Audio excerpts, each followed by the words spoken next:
मालापुर नामक गांव में एक परिवार रहता था। उसमें एक बूढ़ा पिता और एक बूढ़ी माँ थी।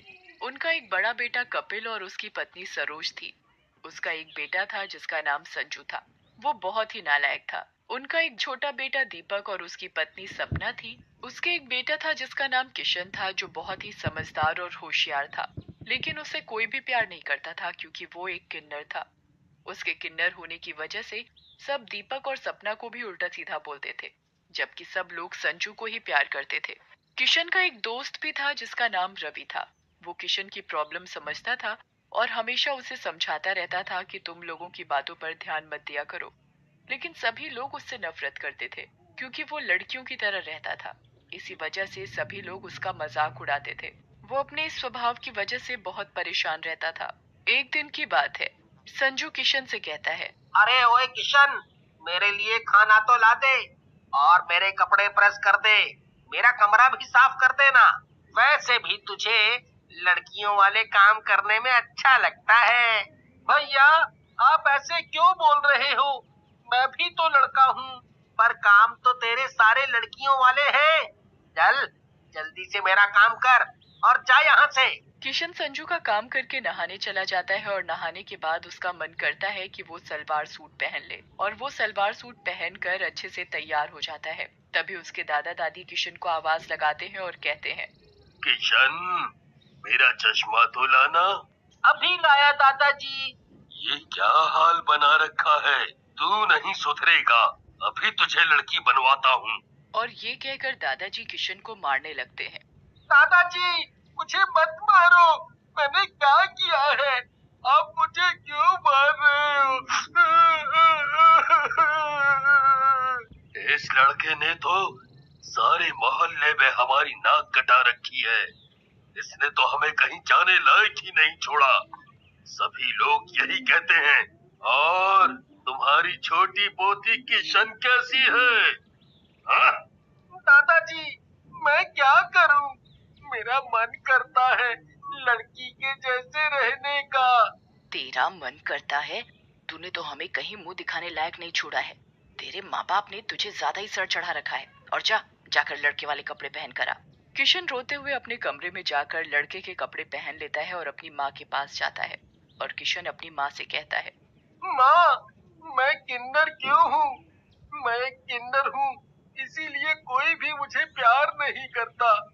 दादा दादी भी मुझे प्यार नहीं करते। सब संजू भाई को ही प्यार करते हैं। मुझे कोई भी प्यार नहीं करता। करते हैं ना? तेरे पापा और मैं तुझे बहुत प्यार करते हैं। तू तो मेरा प्यारा बेटा है। बेटा, तू जैसा भी है बहुत अच्छा है। तू मेरा राजा बेटा है, राजा बेटा। माँ, स्कूल में सभी बच्चे मेरा मजाक उड़ाते हैं। सब मुझे चिढ़ाते हैं, कहते हैं, ओए लड़की, इधर आ। कहने दे बेटा, तू उनकी बातों पर ध्यान मत दिया कर। माँ, आप ही बताओ ना, मैं एक किन्नर हूँ तो इसमें मेरी क्या गलती? मेरा भी मन करता है कि मैं लड़कियों की तरह कपड़े पहनूं, लड़कियों की तरह सजूं, संवरूं। बेटा, तेरा इसमें कोई दोष नहीं है, पर समाज लड़कों को लड़कियों की तरह बनकर रहने में गलत मानता है। माँ, कल हमारे स्कूल में पार्टी है, पर मैं पार्टी में नहीं जाऊंगा। क्यों नहीं जाओगे? माँ, बच्चे मेरा मजाक उड़ाएंगे और बोलेंगे, आ गया लड़की। मैं नहीं जाऊंगा।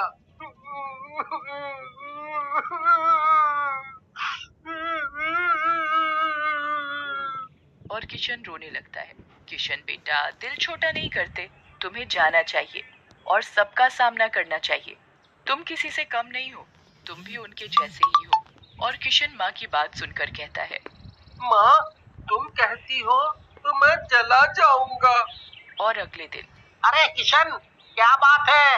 आज तो तू एकदम हीरोइन की तरह चमक रहा है। लेकिन किशन स्कूल के बच्चों की बातों पर ध्यान नहीं देता और वहाँ से चला जाता है। तभी किशन का दोस्त रवि मिलता है। वह उससे कहता है, कैसे हो किशन? ठीक हूँ। और तुम बताओ, कैसे हो? मैं भी ठीक हूँ। ये सब तो पागल हैं। तुम इनकी बातों पर ध्यान मत दिया करो। जब इनको तुम्हारी जरूरत होती है तो ये सब तुम्हारे आगे पीछे घूमते हैं और बाद में तुम्हारा मजाक बनाते हैं। तुम भी अब इनकी कोई मदद मत करना। कोई भी तुमसे चैप्टर समझाने या मैथ के प्रश्न पूछे तो मना कर देना।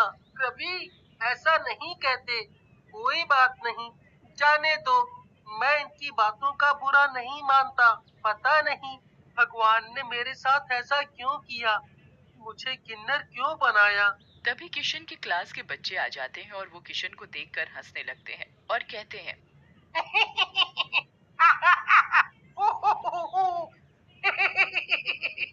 किशन, क्या बात है? आज पार्टी में तुम सूट पहनकर नहीं आए और लिपस्टिक भी नहीं लगाई हैं? और सब जोर जोर से हंसने लगते हैं। ये देख रवि सभी बच्चों को डांट कर चुप करता है और कहता है, तुम्हें इस तरह किशन का मजाक नहीं उड़ाना चाहिए। जब तुम्हें किशन से कुछ पूछना या समझना होता है तो किशन भाई बता दो। अब तुम उसका मजाक बना रहे हो, ये गलत है। इसमें किशन की क्या गलती है? वो भी हमारी ही तरह है। जाने दो रवि। ये कहकर किशन वहाँ से चला जाता है और वो एक नदी के किनारे जाकर रोने लगता है।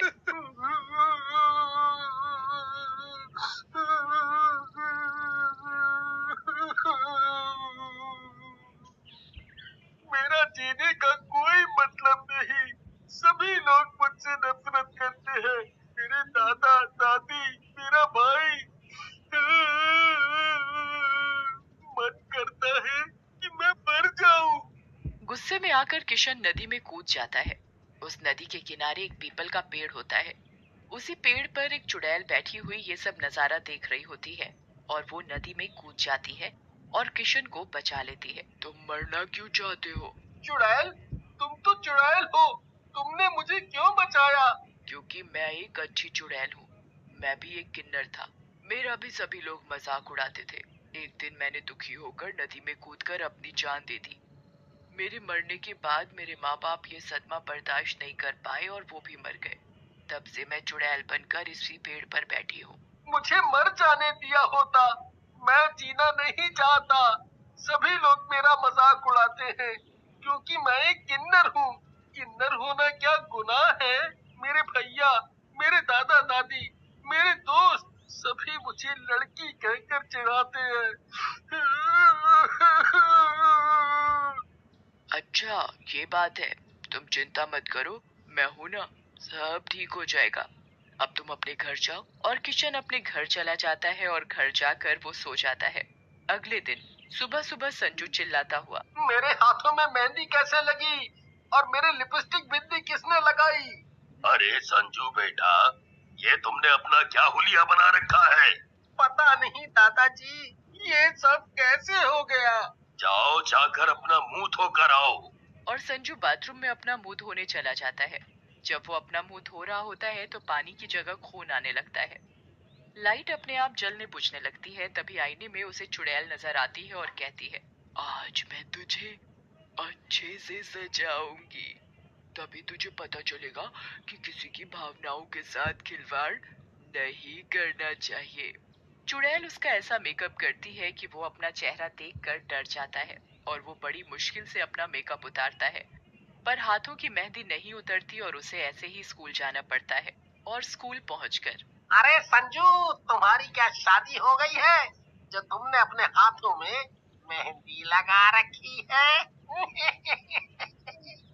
स्कूल के सभी बच्चे जोर जोर से हंसने लगते हैं। ये भी किशन के जैसा बन गया है। सभी बच्चों को संजू का मजाक उड़ाता देख किशन सभी बच्चों को डांटता है। चुप करो तुम सब। अगर किसी ने मेरे भैया को कुछ भी बोला तो अच्छा नहीं होगा। किशन की बात सुनकर रवि संजू से कहता है, देखा, तुम हमेशा किशन का मजाक उड़ाते थे। आज उसने ही तुम्हारा साथ दिया। किशन भाई, मुझे माफ कर दो। मैं अब तुम्हें कभी भी गलत नहीं बोलूंगा। मुझे अपनी गलती का एहसास है। संजू किशन को अपने गले लगा लेता है और दोनों बहुत खुश होते हैं और हंसी खुशी अपने घर चले जाते हैं। घर पहुंचकर दोनों भाई आपस में खूब बातें करते हैं। उन्हें इस तरह आपस में प्यार से बातें करता देखकर किशन की माँ सपना बहुत खुश होती है। चलो अच्छा है, दोनों भाई आपस में प्यार से रहने लगे हैं। सब लोग रात का खाना खाकर सो जाते हैं। जब घर के सभी लोग सो रहे होते हैं तो चुड़ैल दादा दादी के कमरे में जाकर दादा को साड़ी पहना देती है और उनके माथे पर बिंदी लगा देती है और दादी को पैंट शर्ट पहना देती है। अगली सुबह जब दादा दादी सोकर उठते हैं तो अपने आप को ऐसा देख डर जाते हैं। अरे ये हमारे साथ क्या हो गया? ये किसने किया? मुझे औरतों जैसा किसने बना दिया और तुम्हें आदमी जैसा?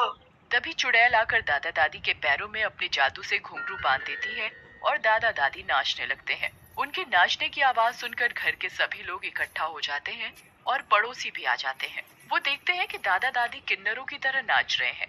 ये सब देख सभी पड़ोसी दादा दादी का मजाक उड़ाते हैं। अरे मेरे तो पैर ही नहीं रुक रहे, मैं तो नाचते नाचते थक गया। कोई रोको, कुछ करो, ये क्या हो रहा है? तभी दादाजी के बालों में चुड़ैल गजरा लगाती है। ये देख दादाजी डर जाते हैं। चुड़ैल